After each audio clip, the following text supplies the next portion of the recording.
Hello भाई, कैसे हो आप सब। आज हम इस लेक्चर में देखेंगे जो महाराष्ट्र बीएड का एग्ज़ाम होने वाला है सीईटी, उसके लिए मैं रीजनिंग का मॉक टेस्ट करा रहा हूँ आपको। और आज इस मॉक टेस्ट में स्पेशली मैं एक लेक्चर लेने वाला हूँ लेटर सीरीज पे। जो भी लेटर सीरीज के जितने भी टाइप के आपके क्वेश्चन बनते हैं और जो जो क्वेश्चन बनते हैं ये लेक्चर उस पर बेस्ड रहेगा। तो आप हमारे चैनल को सब्सक्राइब करके और हमारे वीडियोज़ को लाइक करके आप हमें सपोर्ट कर सकते हैं। और अगर आपका रिस्पांस अच्छा रहा तो स्टैटिक जीके के आपके जीके के भी 30 क्वेश्चन आने हैं। ये 30 क्वेश्चन आपके 30 मार्क के लिए रहेंगे। तो इसमें से स्टैटिक जीके का मोस्टली 20 से 25 क्वेश्चन आता है और करेंट अफेयर के 3 से 5 क्वेश्चन रहते हैं। अगर आपका रिस्पांस अच्छा रहा तो मैं इस 30 क्वेश्चन को भी आपको प्रोवाइड कराऊंगा, जो कि डायरेक्टली आपके एग्ज़ाम में देखने को मिल सकते हैं। तो सबसे पहले सीरीज हमारे पास 2 टाइप की होती है। सीरीज 2 टाइप की होती है। पहला होता है नंबर सीरीज,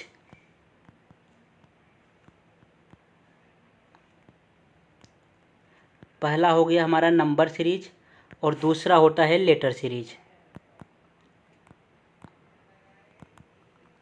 इस नंबर सीरीज में इसमें जो बीएड का एग्ज़ाम है इसमें नंबर सीरीज में भी 4 से 5 क्वेश्चन आते हैं और लेटर सीरीज से भी लगभग 4 से ही 5 क्वेश्चन आते हैं। तो आज मैं केवल लेटर सीरीज़ का डिस्कशन कर रहा हूँ। नेक्स्ट वीडियो में हम नंबर सीरीज़ को भी देखेंगे कि इसमें से क्या क्या इम्पोर्टेंट रहने वाला है। तो लेटर सीरीज़ में मोस्टली क्या पूछा जाता है कि लेटर जो भी हमारे अल्फ़ाबेट में लेटर होते हैं ABCD, यहाँ से लेके XYZ, इसमें जो भी 26 लेटर होते हैं इन्हीं के बेस्ड हमारे एग्ज़ाम में क्वेश्चन आता है। और ये क्वेश्चन किस लेवल का होता है और इसको किस तरीके से सॉल्व करते हैं उसको देते हैं आगे। यहाँ पे दिया है हमारा सबसे पहले अल्फ़ाबेट में जितने भी 26 लेटर होते हैं A से लेके Z तक, हमें इनका रैंकिंग पता होना चाहिए कि ये नंबर के हिसाब से कौन से रैंक पे आएंगे। जैसे यहाँ पे मैंने A लिखा है, A पहले पे आता है, B दूसरे पे हो गया, C तीसरे पे हो गया, D चौथे नंबर पे, E पाँचवें नंबर पे, F छठवें नंबर पे। ऐसे आपको A से लेके Z तक जितना है A to Z आपको हर एक का नंबर जो है पता होना चाहिए कि कौन से नंबर पे आएगा। इससे क्या होगा, जो हमारे एग्ज़ाम में क्वेश्चन आएंगे उनको हम विद इन सेकेंड सॉल्व कर सकते हैं। कोई भी क्वेश्चन आ गया उसमें ज़्यादा टाइम नहीं लगेगा। अगर इनका हमें नंबर याद होगा कि M कैसरे पे आएगा, O कौन से नंबर पे आएगा, तो इस तरीके से हम सॉल्व कर सकते हैं। टोटल हमारे पास 26 लेटर होते हैं A से लेके M तक। जो A से M तक है इसको बोलते हैं हाफ पार्ट। ये हो गया हमारा half part. Half part means total 26 letter होंगे तो A से M तक हमारे पास 13 हो जाते हैं, और उसके बाद जो N से आते हैं Z तक ये 13 हो जाते हैं। तो A से M तक हाफ पार्ट हो गया और N से Z तक हाफ पार्ट हो गया। तो इसको 2 टाइप में डिवाइड करते हैं, पहला A से M तक, दूसरा N से Z तक। उसके बाद इसमें वोवेल और कॉन्सोनेंट। वोवेल कितने होते हैं, वोवेल हमारे होते हैं 5 कौन कौन से, A, E, I, O, U। आपको इतना पता होना चाहिए कि वोवेल कौन कौन से हो जाएंगे 5। और इसी तरीके से कॉन्सोनेंट हमारे पास बचते हैं 21। इस कॉन्सोनेंट में और चीज़ें होती हैं, एक होता है सेमी वोवेल, लेकिन इसमें हमें सेमी वोवेल की कोई भी ज़रूरत नहीं पड़ती, इसलिए इसको हम नहीं देखेंगे। वोवेल हो गए हमारे 5 और कॉन्सोनेंट हो गए 21। इसकी हमें ज़रूरत पड़ेगी, वोवेल की भी ज़रूरत पड़ेगी और कॉन्सोनेंट की भी ज़रूरत पड़ेगी। तो यहाँ पे लिखा है अपोजिट लेटर। अपोजिट लेटर मतलब कि A के अपोजिट कौन आएगा और B के अपोजिट कौन आएगा, हम इसे कैसे चेक करेंगे। यहाँ पे A से लेके M तक, A से लिखेंगे M तक, ये यहाँ से 1 से स्टार्ट होगा 13, ये मैं यहाँ पे हाफ पार्ट पे पहुँच गया। उसके बाद यहाँ से स्टार्ट करेंगे N से ऊपर जाएंगे Z तक, ये हो गया 14 से ये हो गया 26। इसका मतलब अपोजिट लेटर किस तरीके से याद करेंगे, A का हो जाएगा Z, A का हो जाएगा Z, B का हो जाएगा Y, BY, C6। इसको किस तरीके से याद करेंगे, C6, 6 में C और X आ गया तो C का अपोजिट X हो जाएगा। DW मीन्स ड्यू, DEW, इसका मतलब D का अपोजिट W हो गया। ड्यू को किस तरीके से, D का किस तरीके से याद करेंगे, ड्यू, DEW। और उसी तरीके से हमारा हो जाएगा E का कैसे याद करेंगे, 11, ELEVEN। 11 आपको आसानी से याद हो जाएगा। ई का अपोजिट हमारा कौन सा हो गया, वी। और एफ का FEW few, FEU few, F का अपोजिट हो जाएगा हमारे पास यू। इसी तरीके से जी का याद करेंगे GT रोड, जी के अपोजिट कौन सा हो जाएगा हमारे पास टी, जी का GT रोड, जी के अपोजिट कौन सा आ जाएगा टी। और एच का मतलब हाई स्कूल, ये हो गया हाई, ये हो गया स्कूल। एच कैसे याद करेंगे, हाई स्कूल, एच का अपोजिट एस, एस का अपोजिट एच। उसके बाद फिर आ जाते हैं आई पे। आई का कैसे याद करेंगे, आई हो जाएगा हमारा इंडियन रेलवे, आई का अपोजिट आर, आर का opposite I, I means Indian railway, I का अपोजिट आर और आर का अपोजिट आई। आगे बढ़ते हैं जे क्या हो जाएगा, जे हो जाएगा जंगल क्वीन, जंगल क्वीन। जे का अपोजिट क्यू, क्यू का अपोजिट जे का अपोजिट क्यू और क्यू का अपोजिट जे। आगे बढ़ेंगे, आ जाएगा फिर अगला के का अपोजिट क्या हो जाएगा, पी, केविन पीटरसन। आप इस तरीके से या किसी और नाम से याद कर सकते हैं, जैसे कमला पसंद, ये एक आता है प्रोडक्ट खाने वाला, तो या केविन पीटरसन, कमला पसंद, या तो और आपके पास कोई ट्रिक हो तो उस जुगाड़ से याद कर सकते हैं। बस केवल हमें नाम पे नहीं जाना है, केवल इसको किस तरीके से याद रखना है, हम केवल इतना ही सीख रहे हैं। के का कैसे याद करेंगे, केविन पीटरसन, के का अपोजिट पी, पी का अपोजिट के। उसके बाद एल को लब, LOVE, एल का अपोजिट ओ और ओ का अपोजिट एल, एल का अपोजिट ओ और ओ का अपोजिट एल। आगे बढ़ेंगे, आगे एम का मैन, MAN, एम का अपोजिट एन, एन का अपोजिट एम का अपोजिट एन का अपोजिट एम। इसको आपको एक बार याद करने पे याद नहीं होगा, कम से कम आप क्या काम करना कि एक न्यूज़पेपर लेना, न्यूज़पेपर लेने के बाद आपको उसमें जितने भी लेटर मिलें, जैसे वहाँ पे कुछ भी लिख के आता है तो उनको आप लेटर, जैसे आ गया मान लो एप्पल लिखा है उसमें APPLE, तो इनका पहले लेटर का हमें नंबर लिखना है कि ए कौन से नंबर पे आएगा फर्स्ट, पी कौन से नंबर पे आएगा 16, ये P16, एल कितने पे आएगा 12, ई कितने पे आएगा 5। कम से कम आप 3 से 4 दिन तक ऐसे करेंगे और एक पैसेज का लिखेंगे, एक पैसेज का टोटल लिखेंगे, तो ये आपको कभी जल्दी भूलेगा नहीं और आप क्वेश्चन में इजीली अप्लाई कर सकते हैं। या तो जब आप एग्ज़ाम सेंटर एग्ज़ाम देने जाना, वहाँ पे बैठना, तो जो आपको रफ शीट मिलेगी उसमें आप पहले से ही ये लेटर को ए से लेके जेड तक को लिख लेना, और इस तरीके से आपको लिखना है कि उसका अपोजिट साथ रहे, ए से लेके एम तक इस साइड, उसके बाद एन से लेके इस साइड।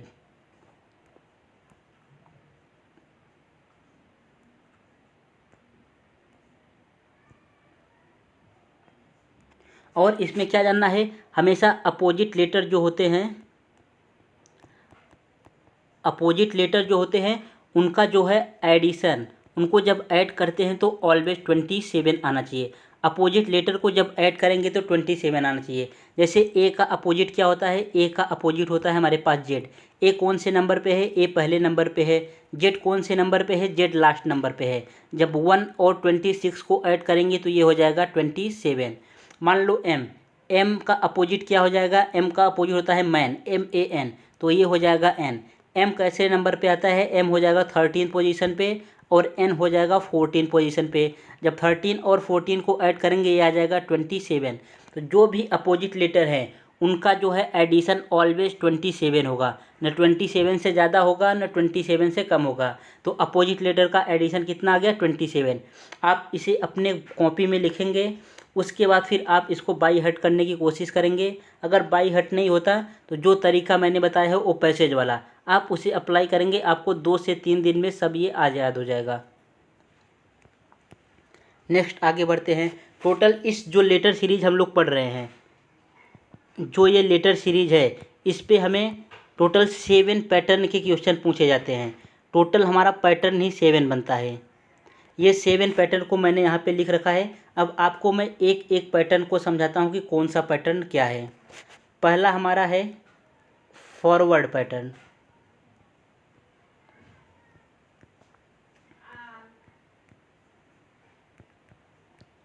पहला हो गया फॉरवर्ड पैटर्न। फॉरवर्ड पैटर्न मतलब क्या होता है कि हमें यहाँ पे जो कोडिंग दी है, मान लो ये 4 नंबर दिए हैं, ये हो गए 4 नंबर, और नीचे भी हमें 4 लेटर दिए गए हैं। तो इनका पहले का कोडिंग पहले से होगा, दूसरे का कोडिंग दूसरे से होगा, तीसरे का कोडिंग तीसरे से होगा, और चौथे का कोडिंग चौथे से होगा। जैसे एग्जाम्पल के लिए मैं आपके लिए एक एग्जाम्पल लिख रहा हूँ। इसका क्या हो जाएगा, यहाँ पे दिया है PQRT, ये हो गया PQRT। इसका कोड हमें दे रखा है QS UX, ये हमें इसका कोड दे रखा है। अब हमें क्या करना है, ये किस पैटर्न पे है, किस तरीके से चेक करेंगे। हमेशा ये लेटर से चेक नहीं करते, लेटर से चेक नहीं करते, ये हमेशा इस रूप में लाएंगे कि इसका हमें नंबर लिखना होगा कि कौन से नंबर पे है। जैसे P का कौन सा नंबर है, P का हो गया केविन पीटरसन, P मतलब 16। उसके बाद फिर Q का कौन सा है, Q का आ जाएगा 17। R का कौन सा है, R का आ जाएगा 18। और T का कौन सा है, T का आ जाएगा 20। अब जो ये कोड दिया है ये वाला, सेम इसके नीचे इस वाले कोड को लिखेंगे। तो ये क्या हो जाएगा, Q का कौन सा हो जाएगा, ये हो जाएगा Q 17। S क्या क्या होता है, S हो जाएगा 19। U का क्या हो जाएगा, U का हो जाएगा 21। X का क्या हो जाएगा, X हो जाएगा 24। अब हमें यहाँ पे चेक करना है ये फॉरवर्ड कोडिंग है और कोडिंग है तो किस तरीके से। देखो ये 16 से 17 हो रहा है, इसका मतलब इसमें प्लस का 1 ऐड किया। 16 से 17 हो रहा है, प्लस का 1 ऐड किया। ये 17 से 19 हो रहा है, यहाँ पे 17 में 2 ऐड किया तो ये 19 हो गया। यहाँ पे 18 से 21 हो रहा है, इसका मतलब यहाँ पे क्या किया, प्लस का 3 ऐड किया। यहाँ पे 20 से 24 हो रहा है, प्लस का 4 ऐड किया। इसका मतलब ये जो आया हमारे पास फॉरवर्ड कोडिंग का एग्जाम्पल है, पहले +1 ऐड कर रहे हैं, फिर +2 ऐड कर रहे हैं, फिर +3 ऐड कर रहे हैं, फिर +4 ऐड कर रहे हैं। ऐसा ज़रूरी नहीं है कि यहाँ पे 1 2 3 4 ही ऐड हो, या तो हो सकता है कोई कॉमन नंबर ऐड हो, सब में 3 3 3 3 ऐड होता जाए, या तो हो सकता है 2 के मल्टीपल में ऐड होता जाए, या हो सकता है कि कोई प्राइम नंबर का नंबर ऐड होता जाए। जैसे कोई 2 ऐड हुआ, उसके बाद फिर 3 ऐड हुआ, फिर 5 ऐड हुआ, फिर 7 ऐड हुआ, फिर 11 ऐड हुआ, इस तरीके से भी ऐड हो सकता है। तो फॉरवर्ड कोडिंग में केवल यही है कि सामने सामने का नंबर जो है आपस में ऐड होगा। जैसे इसका नंबर इससे होगा, ये 17 का इससे होगा, और R का कोडिंग U से है, T का कोडिंग X से है। इस तरीके से इसे बोलते हैं फॉरवर्ड कोडिंग। अभी मैं इस पर ज़्यादा एग्जाम्पल नहीं ले रहा हूँ, बस केवल आपको ये समझाने के लिए ये वीडियो बना रहा हूँ कि किस तरीके के पैटर्न के लेटर सीरीज में क्वेश्चन पूछे जाते हैं। और जब मैं इसका एग्जाम्पल या मॉक टेस्ट कराऊंगा तो उसमें आपको बताता चलूँगा कि ये कौन से पैटर्न पे आधारित है और इसको किस तरीके से हम जल्दी से सॉल्व कर सकते हैं। नेक्स्ट हमारे पास है, ये पहला हो गया फॉरवर्ड कोडिंग। दूसरे नंबर पे आता है रिवर्स पैटर्न।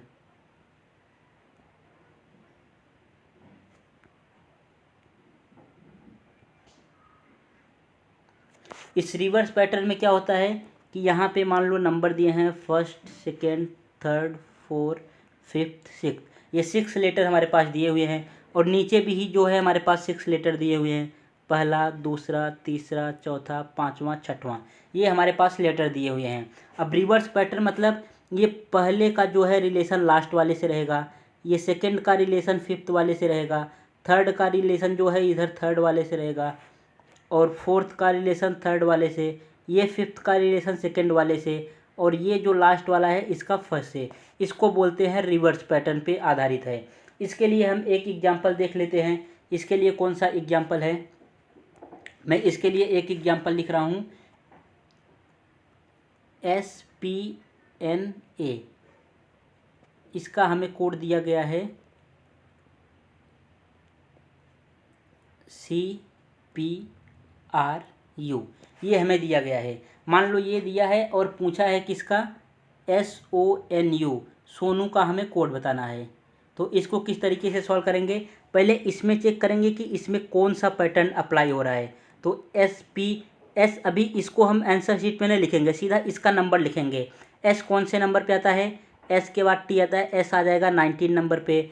उसके बाद P कौन से नंबर पे आता है, P हमारा हो जाएगा 16 नंबर पे। N कौन से नंबर पे आएगा, N हो जाएगा 14 नंबर पे। A कौन से नंबर पे आता है, A हो जाएगा 1 नंबर पे। अब आगे क्या करेंगे, जो इसका है इसका कोड इसके नीचे लिखेंगे। C कौन से नंबर पे आएगा, ये हो जाएगा 3rd नंबर पे। P कौन से नंबर पे आएगा, P हमारा हो जाएगा OP 16 नंबर पे। R कौन से नंबर पे आएगा, R 18, और U कौन से नंबर पे आएगा, 21। अब यहाँ पे चेक करना है कि हमारा किस तरीके से ये रिलेशन चल रहा है। तो इसके लिए देखो 19 से ये 3 कैसे बनेगा, इसमें चेक करो 16 से 16 कैसे बनेगा। तो यहाँ पे अगर आप ध्यान से देखोगे तो 19 से 21 ये आसानी से बन सकता है। किस तरीके से बन सकता है, इसमें हमें +2 ऐड करना पड़ेगा। 16 से 18 यहाँ पे भी +2 ऐड किया, 14 से 16 यहाँ पे भी +2 ऐड किया, और 1 से क्या आ रहा है, 1 से 3 यहाँ पे भी प्लस का 2 ऐड किया। इसका मतलब ये हमारे पास रिवर्स पैटर्न में सब में +2 को ऐड करता चल रहा है।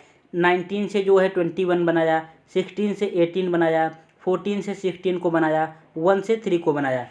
तो ये हो गया हमारे पास रिवर्स पैटर्न पे आधारित कुछ इस तरीके से इसको बनाया है। अब हमसे कोड किसका पूछा है, कोड पूछा है सोनू का। तो सोनू का क्या होता है, सोनू का एस का हो जाएगा हमारे पास, एस का 19 हो जाएगा, ओ का हो जाता है 15, एन हो जाएगा 14 और यू हो जाएगा 21। अब हमें रिवर्स पैटर्न पे 2 को ऐड करना है। यहाँ पे जब 21 में 2 ऐड करेंगे, 21 में 2 ऐड करेंगे 23 यहाँ पे आ जाएगा।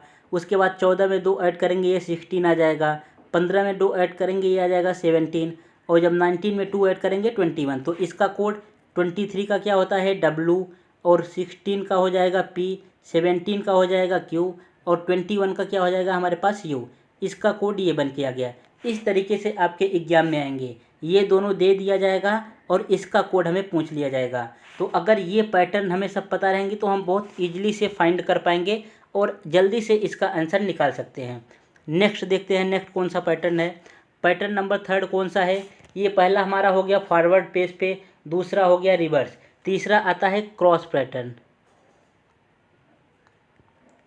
क्रॉस पैटर्न, क्रॉस पैटर्न हमारा क्या कहता है, अगर कोई भी लेटर हमें मान लो ये दिया है, ये लेटर दिया है 1 2 3 4 5, और नीचे भी हमारे पास कुछ लेटर इसी तरीके से दिए हैं 1 2 3 4 5।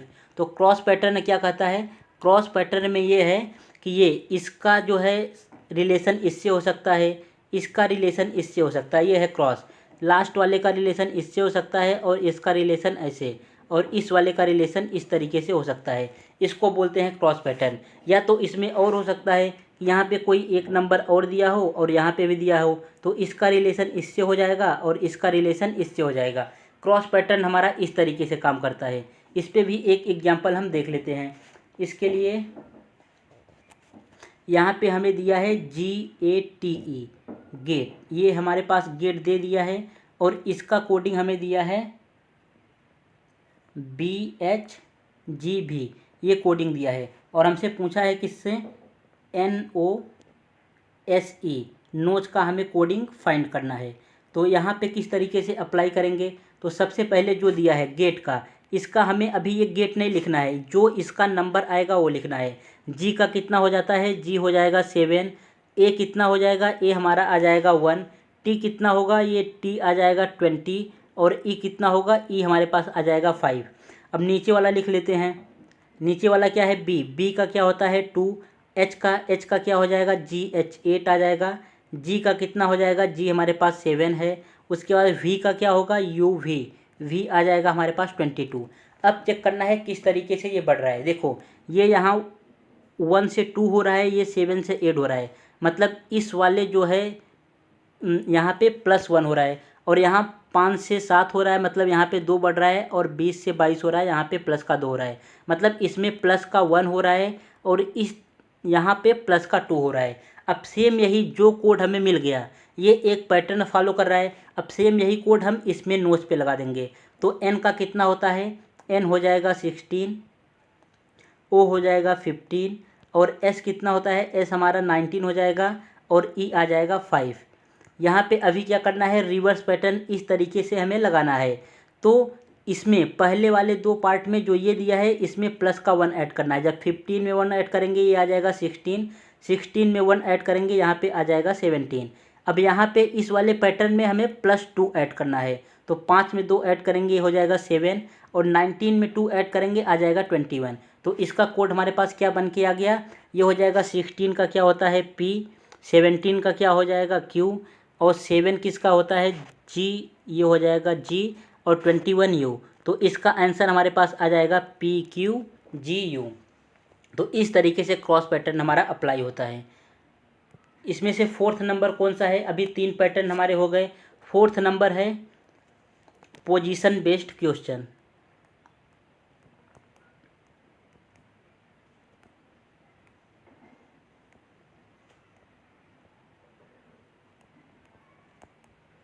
फोर्थ नंबर हमारा हो गया पोजीशन बेस्ड क्वेश्चन।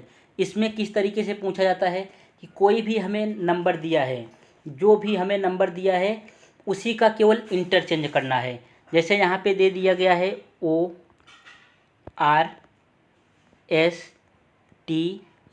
ये नंबर हमें दे दिया गया है।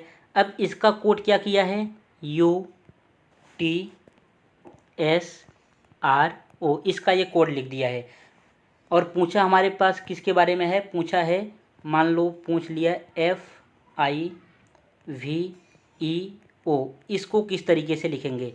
तो यहाँ पे अभी हम क्या अप्लाई करेंगे, यहाँ पे देखो जो नंबर सेम, यहाँ पे भी OR है, इसमें भी OR आ रहा है, STU यहाँ पर भी है, STU यहाँ पर भी है। बस केवल इतना ही चेक करेंगे हम। जैसे ही इतना चेक कर लिए तो हमें अभी पता चल गया कि ये कौन से नंबर पे आधारित है, ये पोजीशन बेस्ड क्वेश्चन पे आधारित है। तो इसको लिख लेंगे ORSTU,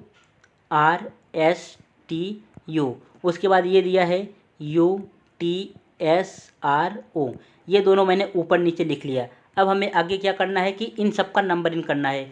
O कौन से नंबर पे आ जाएगा, O आता है 15 पे, R आ जाएगा हमारा 18 पे, S हो जाएगा 19 पे, T हो जाएगा 20 पे, U हो जाएगा 21 पे। और नीचे वाला भी नंबरिंग कर लेते हैं। नीचे वाले नंबरिंग करने पे क्या आ जाएगा, U हो जाएगा 21, T आ जाएगा हमारा 20 पे, S हो जाएगा 19 पे, R हो जाएगा 18 पे, O हो जाएगा 15 पे। देखो जो सेम नंबर यहाँ पे हमें दे रखे हैं वही सेम नंबर नीचे भी लिखे हैं, लेकिन नीचे बस केवल हमें ये याद रखना है कि किस पैटर्न ने लिखे हैं। देखो ये लिखे हैं हमारा पहले 15, फिर 18, फिर 19, फिर 20, फिर 21। इसका मतलब ये डिसेंडिंग ऑर्डर में लिखे हैं, घटते क्रम में लिखे हैं। पहले सबसे बड़ा नंबर लिखा, उसके बाद छोटा वाला नंबर लिखा, फिर छोटा वाला नंबर लिखा, फिर उससे छोटा, फिर उससे छोटा। तो ये किस तरीके से लिखा गया है, डिसेंडिंग ऑर्डर में। हो सकता है ये डिसेंडिंग ऑर्डर में ना लिख के असेंडिंग ऑर्डर में लिख देता, या तो अगर असेंडिंग ऑर्डर में भी नहीं लिख रहा है तो इसमें कुछ वोवेल और कॉन्सोनेंट का पहले वोवेल को लिख देता, उसके बाद फिर कॉन्सोनेंट को सब लिखता। तो इस तरीके से हमारा पोजीशन बेस्ड क्वेश्चन बनता है। तो यहाँ पे हमसे पूछा है FIVEO को, इसको किस तरीके से लिखेंगे। इसमें से सबका नंबर लिख लेते हैं, हो जाएगा 6, I का 9 और इसका 22, ये 5, ये 15। यहाँ पे सबसे छोटा कौन सा है, 5, तो F से स्टार्ट होगा। उसके बाद कौन सा आ रहा है, यहाँ पे E सबसे छोटा है तो पहले E को लिख लिया, फिर 5 के बाद आएगा 6, 6 का क्या हो जाएगा F, उसके बाद क्या आ रहा है 9, 9 का हो जाएगा I, फिर O आ जाएगा, फिर V आ जाएगा। इसका आंसर ये होने वाला है। तो पोजीशन बेस्ड क्वेश्चन को इसी तरीके से सॉल्व करना है। बस जो लेटर यहाँ पे दिए रहेंगे सेम वही लेटर यहाँ पे दिए रहेंगे, इतना ही देखते मान हमें समझ जाना है कि ये पोजीशन बेस्ड पे है और इसको इसी तरीके से सॉल्व करना है। नेक्स्ट पैटर्न देखते हैं हमारा कौन सा है, ये हो गया पोजीशन बेस्ड। नेक्स्ट आता है अपोजिट पैटर्न।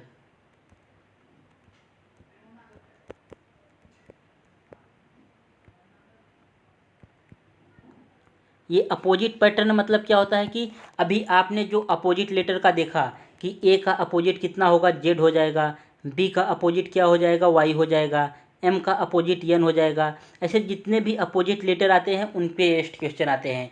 इसका मैं एक एग्जांपल लेता हूँ। यहाँ पे मान लो लिखा है कि PKIM,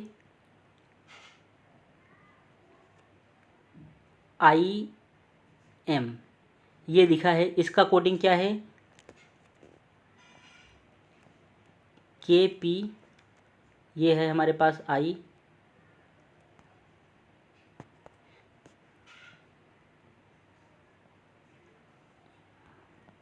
यहाँ पे ये हमें दे दिया है। और पूछा किसका है, मान लो पूछ लिया है TRZN, इसका कोड हमें फाइंड करना है। यहाँ किस तरीके से फाइंड करेंगे, सबसे पहले इसके नीचे इस वाले नंबर को लिख लेंगे, ये जो लेटर दिया है KPRN। अब यहाँ पे देखो किस तरीके की कोडिंग है। आपको ये देखते ही मान अगर अपोजिट लेटर पता है तो देखते ही आप इसका अंदाज़ा लगा लोगे कि ये अपोजिट पैटर्न पे है। यहाँ पे P का अपोजिट क्या होता है, केविन पीटरसन, P का अपोजिट K का अपोजिट P का अपोजिट क्या हो जाएगा K, यहाँ पे अपोजिट दिया है, K का अपोजिट P का अपोजिट K, केविन पीटरसन। इसका नहीं कि ये इधर लिख दिया ये इधर लिख दिया, ये रॉन्ग हो जाएगा। P का अपोजिट K का अपोजिट P, I का अपोजिट इंडियन रेलवे I का अपोजिट, I का अपोजिट यहाँ पे R लिख दिया, M का अपोजिट MAN, M का अपोजिट क्या हो जाएगा N। अब हमें इसका पूछा है तो T का अपोजिट क्या हो जाएगा टी कितने नंबर पे आता है 20। अगर इस तरीके से आप ना पता कर पाओ तो टी 20 नंबर पे आता है, अपोजिट लेटर का सम 27 होना चाहिए, तो 7 पे कौन आता है जी। टी का अपोजिट क्या हो जाएगा जी, जी टी रोड, टी का अपोजिट जी। अब हमारे पास है आर, आर कौन से नंबर पे आता है 18, आर का अपोजिट इंडियन रेलवे, आर का अपोजिट क्या हो जाएगा इंडियन रेलवे। फिर आ जाएगा जेड, जेड सबसे लास्ट नंबर पे है तो इसका अपोजिट ए हो जाएगा। उसके बाद फिर N, M A N, N का अपोजिट क्या हो जाएगा एम। अपोजिट लेटर को इस तरीके से सॉल्व करते हैं। ये या तो इस तरीके से आएगा, नहीं तो ऑड वन आउट में आएगा। जैसे यहाँ पे दे दिया पी के, जेड ए, उसके बाद फिर नेक्स्ट है एम एन, और ये पूछ लिया टी आर। अब यहाँ से पूछ लिया कि इसमें से ऑड अनआउट करो, कौन सा ऑड है और कौन सा सिमिलर है। मतलब इसमें से जो चारों ऑप्शन दिए हैं, 3 किसी न किसी प्रकार से सिमिलर हैं और एक उस पैटर्न को फॉलो नहीं कर रहा है। तो किस तरीके से फाइंड करेंगे, यहाँ पे देखो ये अपोजिट दिया है पी के पी केविन पीटरसन, ये भी अपोजिट दिया है जेड ए, ये भी अपोजिट दिया है मैन एम एन, लेकिन ये जो टी आर है ये अपोजिट हमें नहीं दिया है। तो ऑड वन आउट में कौन सा सही हो जाएगा, ऑप्शन नंबर डी सही हो जाएगा। टी का अपोजिट क्या होता है, टी का अपोजिट 20 नंबर पे आएगा, इसका आ जाएगा जी, जी टी रोड। अगर यहाँ पे जी दिया होता तो ये भी सही हो जाता, लेकिन यहाँ पे दिया है आर हमारे पास, तो इसका अपोजिट कौन सा आ जाएगा, टी का अपोजिट आर दिया है तो ये रॉन्ग हो गया, बाकी सब अपोजिट बेस पे थे। तो अपोजिट पैटर्न को हम इस तरीके से फाइंड करते हैं। नेक्स्ट हमारा नेक्स्ट पैटर्न देखते हैं, नेक्स्ट कौन सा है। नेक्स्ट हमें दिया है कॉमन कोडिंग।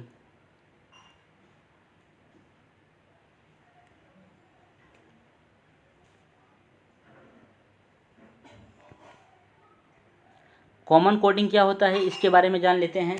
कॉमन कोडिंग में ये है,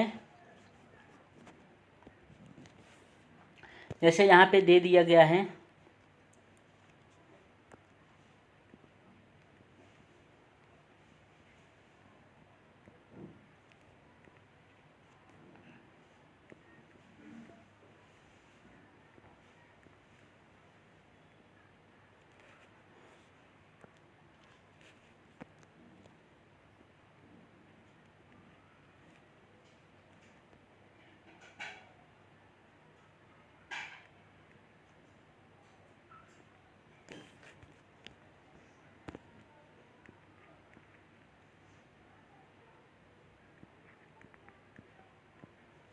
और हमसे फाइंड करने के लिए बोला है कि हमें क्या फाइंड करना है, MANTY, ये हमें फाइंड करने के लिए बोला है। ये हमारे पास कोड करके दिया हुआ है, इसका कोड ये है, इसका कोड ये है, और हमें MANTY इसका कोड फाइंड करना है। तो सबसे ज़्यादा जो आपके बीएड एग्जाम में पूछा जाता है इसी कॉमन कोडिंग पे पूछा जाता है। तो इसमें क्या लॉजिक होता है, यहाँ पे देखो ये भी लेटर देखो, यहाँ पे जो जो लेटर लिखे हैं, और ये भी लेटर देखो, कौन सा लेटर इसमें कॉमन मिल रहा है, PLUMANTY, यहाँ पे कोई कॉमन नहीं। तो यहाँ पे एम, एम कहाँ पर है, एम है यहाँ पे, एम का कोडिंग क्या किया है जी, तो एम का हो जाएगा जी। उसके बाद फिर ए का क्या कोडिंग किया है, ए का किया है बी, तो इसका हो जाएगा बी। एन, एन का क्या किया है, एन का किया है ओ, ये हमारे पास आ जाने वाला है ओ। उसके बाद क्या लिखा है एन, एन का कोड कहाँ पर है, एन यहाँ पर है, एन का मैंने लिख दिया, ओ यहाँ पे आ गया है। एन, टी कहाँ पर है, टी हमारे पास है यहाँ पे, टी का कोड इसने टी ही लिखा है, ये आ जाएगा टी। वाई का कोड हो जाएगा जेड। इस तरीके से इसको कोडिंग किया जाता है। या तो हो सकता है इसमें 2 कॉमन लेटर हो, इसमें कोई कॉमन हो, इसमें कोई कॉमन हो, और नीचे उसका कोड सेम दिया हो, तो इस तरीके से हम पहचान सकते हैं। कॉमन कोडिंग में कोई और सिस्टम अप्लाई नहीं होता, और ये आपके बीएड एग्जाम के लिए सबसे ज़्यादा यह जरूरी है, सबसे ज़्यादा इसी पे क्वेश्चन पूछे जाते हैं, कॉमन कोडिंग पे। तो जब हम क्वेश्चन सॉल्व करेंगे तो वहाँ पे और अच्छे से इसको समझ लेंगे कि ये किस तरीके से क्वेश्चन को देखते ही मान हम पता लगा सकते हैं कि ये कॉमन कोडिंग पे है कि या किस पैटर्न पे आधारित है। नेक्स्ट पैटर्न अपना देखते हैं। नेक्स्ट पैटर्न है इन लॉजिकल पैटर्न।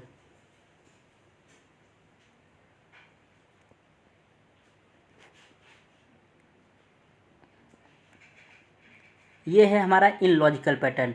इन लॉजिकल पैटर्न मतलब कि ये कोई भी पैटर्न फॉलो नहीं करता। इसको हम उसको क्वेश्चन को ध्यान से देखकर या तो मन की आंखों से देख के उसको फाइंड कर सकते हैं। जैसे मैं एक क्वेश्चन लिख रहा हूँ यहाँ पे,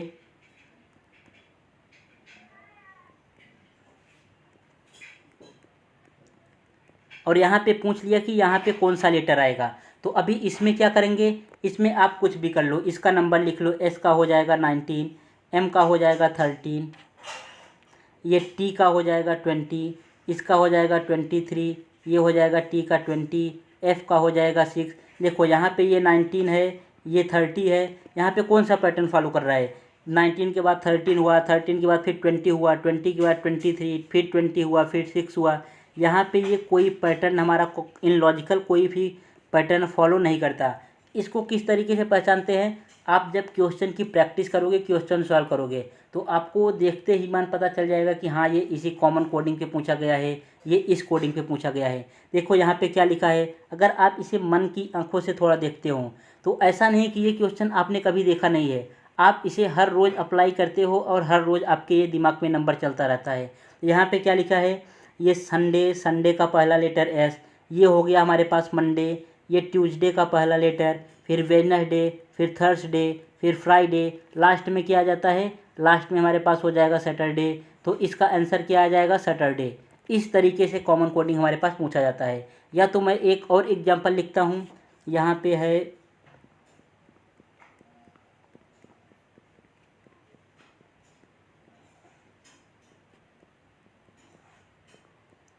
अब यहाँ पे हमें बताना है कि यहाँ पे कौन सा लेटर आएगा।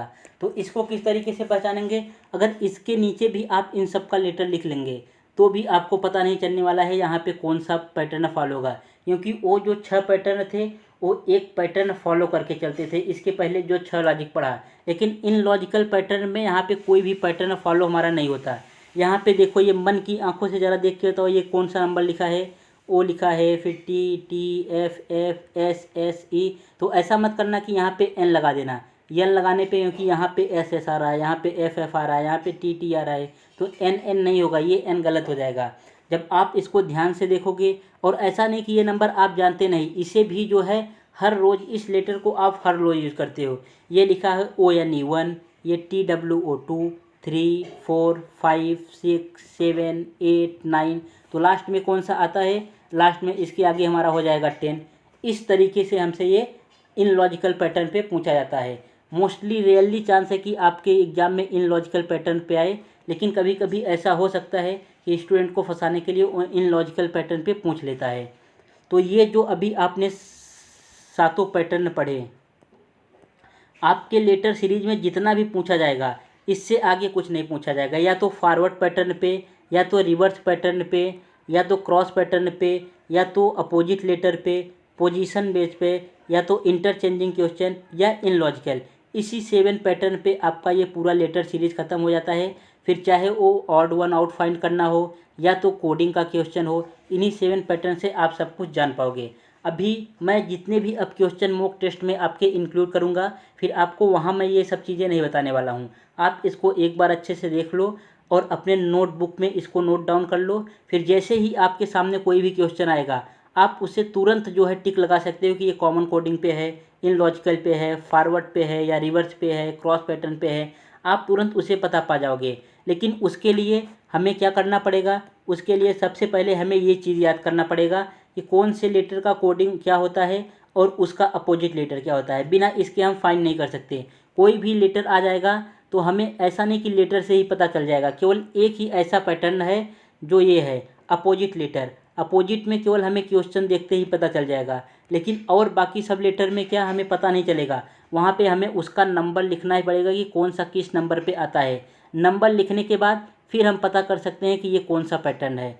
तो आप इस लेक्चर को अच्छे से देखो, अपना नोट्स बनाओ, और आपके पास अभी जितने भी टाइम बचे हैं उसमें से गारंटी है कि अगर आप अच्छे से पढ़ते हो तो रीजनिंग में 40 में से 40 आप पा सकते हो, क्योंकि यही एक ऐसा सब्जेक्ट है जहाँ पे फुल स्कोर करने का चांस है। और बाकी जीके में कोई 30 में 30 लाएगा नहीं, और न टीचर एबिलिटी में कोई 30 में 30 ला सकता है। तो आप इस पे ज़्यादा फोकस करो, यहाँ से आप मैक्सिमम मार्क पा सकते हो।